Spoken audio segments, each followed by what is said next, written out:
श्वसन रेस्पिरेशन सभी सजीवों को अपनी उपापचय अथवा जैविक क्रियाओं के संचालन हेतु ऊर्जा की आवश्यकता होती है। पृथ्वी पर ऊर्जा का स्रोत सूर्य की विकिरण ऊर्जा है, जिसे पादप जटिल कार्बनिक पदार्थों के रूप में संचित करते हैं। इन कार्बनिक पदार्थों का निर्माण प्रकाश संश्लेषण क्रिया द्वारा होता है। कार्बनिक पदार्थों में ऊर्जा का संचयन रासायनिक ऊर्जा के रूप में होता है, जो इन पदार्थों के ऑक्सीकरण पर मुक्त होती है। इन जटिल कार्बनिक पदार्थों का ऑक्सीकरण विभिन्न रासायनिक क्रियाओं की एक श्रृंखला में होता है तथा श्रृंखला के विभिन्न चरणों से ऊर्जा मुक्त होती है। इस प्रकार विमुक्त ऊर्जा को पादप या सजीव अपनी जैविक क्रियाओं में प्रयुक्त करते हैं। इस प्रकार जटिल कार्बनिक पदार्थों के ऑक्सीकरण के फलस्वरूप ऊर्जा विमुक्त होने की प्रक्रिया श्वसन कहलाती है, रेस्पिरेशन। श्वसन एक जैविक क्रिया है जो जीवित कोशिकाओं में होती है। पादप के वृद्धि क्षेत्र जैसे पुष्प, कलिका, कायिक कलिका, अंकुरित बीजों, मूलों व प्ररोह शीर्ष में श्वसन क्रिया अपेक्षाकृत तेज होती है।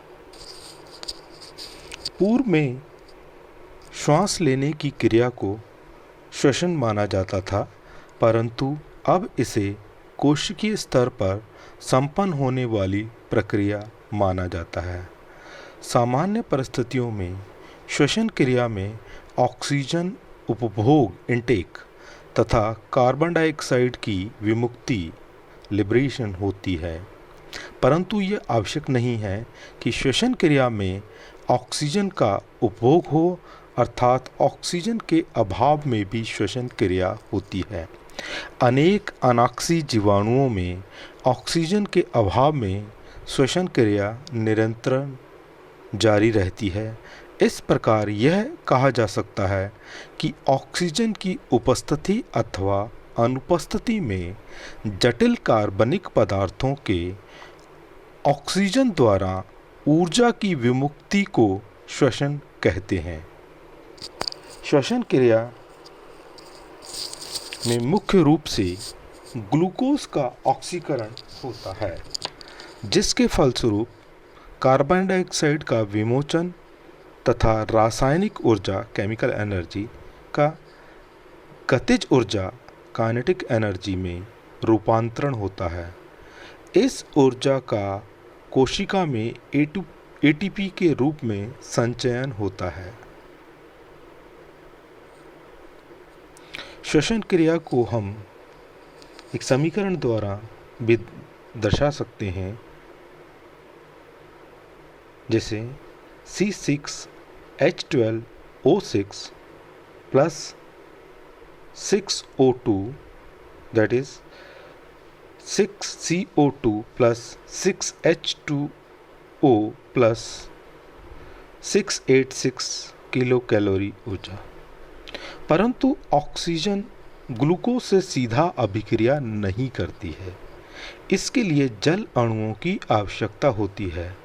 इस प्रकार समग्र क्रिया को हम यूँ दिखा सकते हैं, C6H12O6 plus 6H2O plus 6O2 is equal to 6CO2 plus 12H2O plus energy.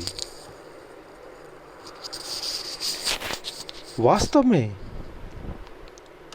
श्वसन की क्रिया इतनी सहज व सरल नहीं है, जैसा कि हम इन समीकरणों से हमें पता लगता है।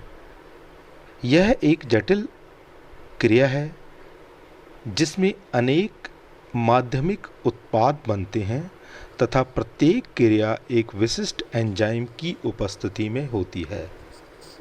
श्वसन क्रिया के निम्न प्रमुख घटनाएं संपन्न होती हैं। नंबर 1, ऑक्सीजन का ग्रहण करना। नंबर 2, जटिल कार्बनिक पदार्थों कार्बोहाइड्रेट का ऑक्सीकरण द्वारा सरल पदार्थों जैसे CO2 प्लस H2O में परिवर्तन।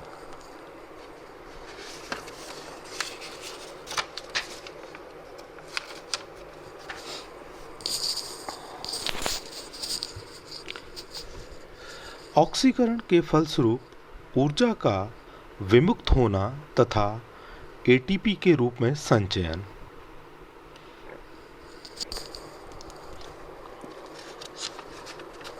इस प्रक्रिया के दौरान अनेक मध्यवर्ती यौगिक इंटरमीडिएट कंपाउंड्स का निर्माण होता है जो उपापचय में महत्वपूर्ण होते हैं।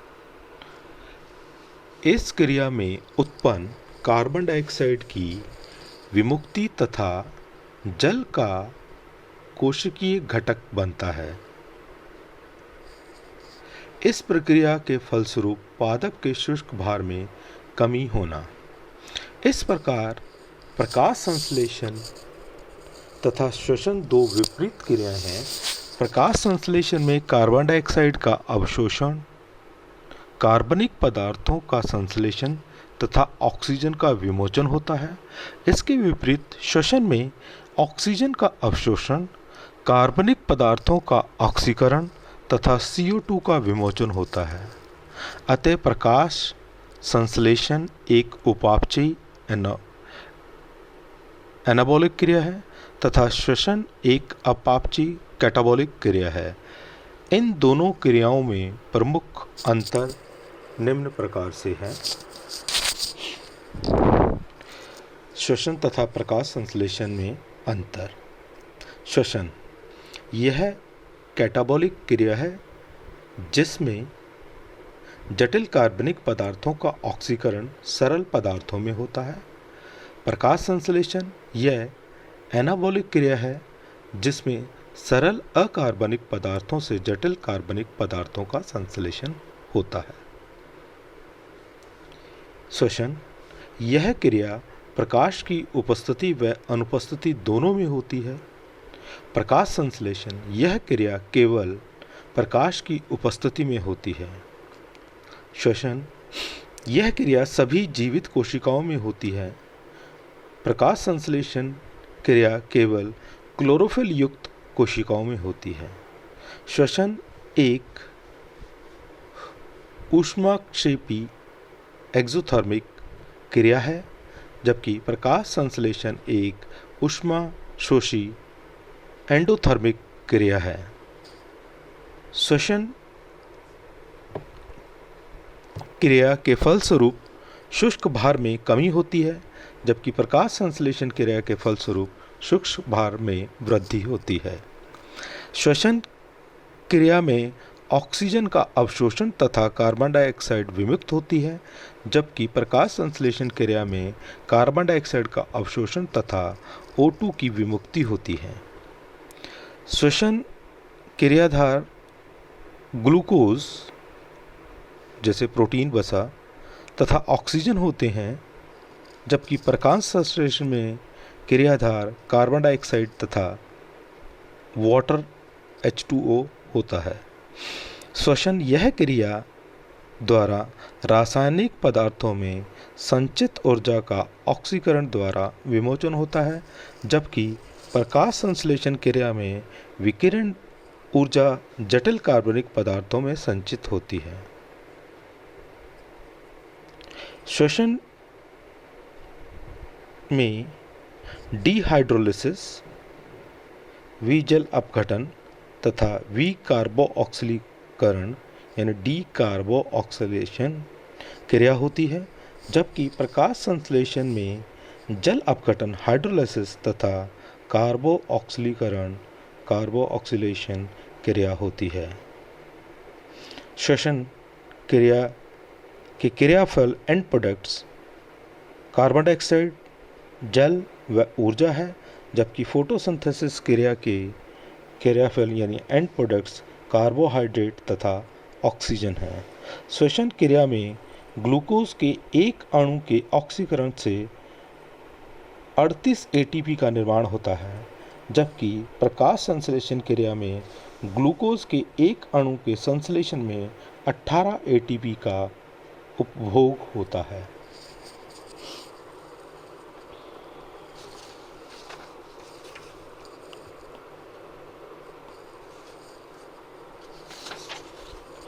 श्वसन के प्रकार, टाइप्स ऑफ रेस्पिरेशन। श्वसन क्रिया मुख्य रूप से ऑक्सीडेशन की क्रिया है। इसमें जटिल कार्बनिक पदार्थों के अवक्रमण डिग्रेडेशन के फलस्वरूप ऊर्जा की विमुक्ति होती है। यह क्रिया ऑक्सीजन के उपयोग द्वारा अथवा बिना ऑक्सीजन के संपन्न हो सकती है। जब श्वसन क्रिया में ऑक्सीजन का उपयोग होता है तो इसे ऑक्सीश्वसन या वायु श्वसन एरोबिक रेस्पिरेशन कहते हैं।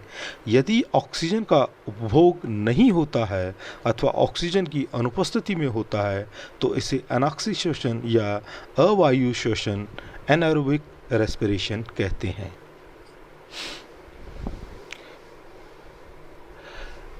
एरोबिक रेस्पिरेशन, ऑक्सी श्वसन, यह श्वसन की सामान्य विधि है जिसमें ऑक्सीजन की उपस्थिति में कार्बनिक पदार्थों का जल तथा कार्बन डाइऑक्साइड में पूर्ण अपघटन होता है। सभी जंतुओं तथा अधिकांश पादपों में श्वसन की यह विधि पाई जाती है। वायवीय श्वसन वास्तव में ऑक्सीजन गैस सीधे ग्लूकोज से अभिक्रिया नहीं करती है। इसके लिए जल अणुओं की आवश्यकता होती है तथा ऑक्सीजन केवल अंतिम उपापचय टर्मिनल ऑक्सीडेंट का कार्य करती है, अर्थात मध्यवर्ती उत्पादों से प्राप्त हाइड्रोजन से विमुक्त होकर जल का निर्माण करती है। एनारोबिक रेस्पिरेशन, अनाक्सी श्वसन, यह कार्बनिक पदार्थों का अपघटन, ऑक्सीकरण ऑक्सीजन की अनुपस्थिति में होता है तो इसे अनाक्सी श्वसन एनारोबिक रेस्पिरेशन कहते हैं। इसके अंतर्गत कार्बनिक पदार्थों का अपूर्ण ऑक्सीकरण होता है तथा CO2 व जल का निर्माण न होकर अन्य पदार्थों का निर्माण होता है। इस प्रक्रिया में चूंकि आंशिक ऑक्सीकरण होता है इसलिए ऊर्जा का अन्य मात्रा में उत्पादन होता है। अवायवीय श्वसन को हम निम्न प्रकार से दर्शा सकते हैं। C6H12O6 = 2C2H5OH plus CO2 plus 56 kilo calorie ऊर्जा। उदाहरण में अल्कोहल तथा CO2 अंतिम उत्पाद है तथा ग्लूकोज के एक अणु से केवल 56 किलो कैलोरी ऊर्जा उत्पन्न होती है, जबकि वायवीय श्वसन में ग्लूकोज के एक अणु से 686 किलो कैलोरी ऊर्जा उत्पन्न होती है। कुछ सूक्ष्म जीवाणुओं में यह सामान्यता पाया जाता है जिसे अवायवीय जीव कहते हैं। अनेक पादप व जीवाणु जिनमें सामान्यतः वायवीय श्वसन पाया जाता है, परंतु आवश्यकता पड़ने पर कुछ समय के लिए अवायवीय श्वसन कर सकते हैं। विकल्पी अवायवीय जीव फैकल्टेटिव एनारोब्स कहलाते हैं। इस प्रकार जीवाणु जो सामान्यतः अवायवीय श्वसन करते हैं परंतु परिस्थितियों में वायवीय श्वसन करते हैं, विकल्पी जीवाणु फैकल्टेटिव एरोब्स कहलाते हैं। ऑक्सी तथा अनाक्सी श्वसन में अंतर। ऑक्सी श्वसन ऑक्सीजन की आवश्यकता होती है तथा शर्करा का पूर्ण विघटन होता है। अनाक्सी श्वसन ऑक्सीजन की आवश्यकता नहीं होती है तथा शर्करा का अपूर्ण विघटन होता है। ऑक्सी श्वसन जल व कार्बन डाइऑक्साइड अंतिम उत्पाद होते हैं। अनाक्सी श्वसन कार्बन डाइऑक्साइड व इथाइल अल्कोहल या लैक्टिक अम्ल अंतिम उत्पाद होते हैं। ऑक्सी श्वसन यह श्वसन उच्च पादपों में सदैव जारी रहता है। अनाक्सी श्वसन यह उच्च पादपों में अस्थायी रूप से असामान्य परिस्थितियों में ही होता है। ऑक्सी श्वसन इसमें अधिक ऊर्जा का उत्पादन होता है। एक ग्लूकोज अणु से 38 ATP प्राप्त होते हैं, जबकि अनाक्सी श्वसन काफ़ी कम ऊर्जा का उत्पाद होता है। एक ग्लूकोज अणु से 2 ATP प्राप्त होते हैं। ऑक्सीजन यह पौधों पर विषकारी प्रभाव नहीं डालता, जबकि अनॉक्सीजन यह पौधों पर विषकारी प्रभाव डालता है। ऑक्सीजन यह क्रिया कोशिका द्रव्य तथा माइटोकॉन्ड्रिया में होती है, जबकि अनॉक्सीजन यह क्रिया पूर्णतः कोशिका द्रव्य में होती है।